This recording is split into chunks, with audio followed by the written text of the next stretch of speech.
et ancien chef milicien fait l'objet d'une procédure judiciaire ouverte par la justice militaire pour participation à un mouvement insurrectionnel et trahison.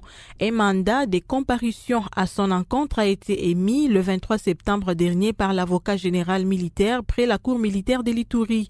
Il est accusé d'entretenir des liens avec les groupes armés Zahir, une milice active dans la région. Les détails avec Martial Papi Moukeba. La justice militaire accuse Yves Kawapanga Mandro d'avoir soutenu les groupes armés Zahir, notamment après l'attaque simultanée sur les localités de Tchomia, Kassenyi et Sabé dans la nuit du 30 au 31 juillet 2024. Cette attaque, menée par des éléments de la milice, a coûté la vie à un major de FARDC selon les sources militaires. De plus, une cache d'armes a été découverte la semaine dernière près du site des déplacés de Nyamusasi à Tchomia, renforçant les soupçons. Les investigations de l'auditorat militaire ont conduit à l'arrestation de 2 personnes, dont un membre de la milice Zahir. Ces dernières auraient affirmé qu'Yves Kawapanga Mandro était impliqué dans cette rébellion selon des sources judiciaires. L'accusé est convoqué à l'auditorat supérieur de l'Ituri le 4 octobre prochain à Nevers. Yves Kawapanga Mandro, déjà condamné à 20 ans de prison en 2006 pour des faits similaires, ne résiderait pas actuellement en RDC. Bunia, Martial Papi Moukeba, Radio Okapi. Par ailleurs, une plainte contre Madame Denise Dussochoa pour association des malfaiteurs, torture corporelle, injure publique a été déposée le 24 septembre à la Cour de cassation et à l'auditorat militaire par les collectifs des avocats de M. Jacques Ndala, président du mouvement du réveil et des prises de conscience MRPC, ancien coordonnateur national de la jeunesse du parti Ensemble pour la République de Moïse Katumbi. En effet, dans une vidéo devenue virale sur les nets, Denise Dussochoa s'était rendu coupable en relatant des sévices dont les viols, sodomies qu'aurait subi Jacques Ndala dans les locaux de l'ANR lors de sa détention en 2022. Maître Éric Bisselo, avocat principal du collectif de Jacques Ndala, réclame justice pour leurs clients. Il est au micro de Gisèle Cage. L'affaire date d'il y a plus ou moins quelques années, mais qui a connu son cheminement le dimanche 15, où Madame Denise Dussochoa est sortie de son silence pour relater les sévices qu'auraient fait vivre les services de renseignement à mon client, Monsieur Jacques Ndala.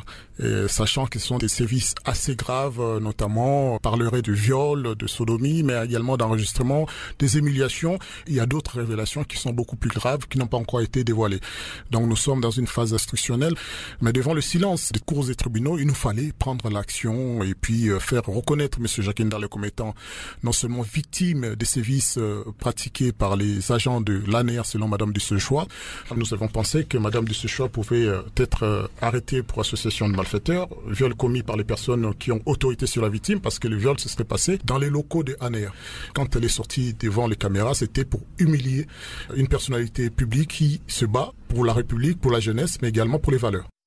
Rendons-nous au Nord Kivu, où les discours du chef de l'État et président de la RDC prononcés mercredi du haut de la tribune des Nations Unies a été largement suivi par la population, mais différemment interprété par les acteurs sociopolitiques de la province. Gabriel Ouamenya pour les reportages. Pour, par exemple, le parti politique Engagement citoyen pour le développement SID de Martin Fayoulou, le discours du président Félix Tshisekedi était un rendez-vous raté, affirme le député honoraire Mouindo Kassekwa, cadre de l'SID. Le nouveau commandant de la brigade d'intervention de la force de la MONUSCO FIB appelle à la collaboration de tous les acteurs locaux et nationaux, mais aussi les forces qui interviennent dans la lutte contre les EDF, dont l'armée ougandaise UPDF.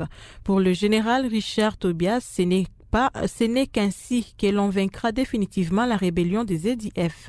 Le général Chagona Panja l'a dit ce jeudi devant la presse locale à Beni. On l'écoute au micro de Sadiki Aboubakar. Des efforts sont faits à différents niveaux et par différents partenaires en vue de neutraliser et défaire les EDF dans leur retranchement. Dans ce sens-là, nous comptons en tant que FIB participer aussi à cet effort avec 3 objectifs majeurs. D'abord, empêcher la liberté de mouvement aux EDF au sein de la zone de Beni et au-delà si possible. Assurer, garantir donc la protection des populations civiles et enfin garantir que EDF à la longue ne soit plus une menace. Donc en les neutralisant et en les défaisant donc dans cette zone de Beni. Donc nous comptons donc avec ces objectifs objectif et en collaboration donc avec tous les autres partenaires, que ce soit UPDF, FRDC, PNC, les gouvernements, la population civile, que nous puissions arriver à cet objectif qui est de sécuriser et ramener la paix à cette région. Donc je tiens à préciser qu'il faut qu'on reconnaisse et qu'on soit humble en disant que la FIB toute seule, et moi-même en tant que commandant FIB, je ne pourrais pas tout seul défaire les ADF. Donc pour cela, nous avons vraiment besoin de tous les partenaires qui opèrent dans cette zone. D'abord, les populations locales pour leur soutien, les acteurs politiques aussi dans la zone et les chefs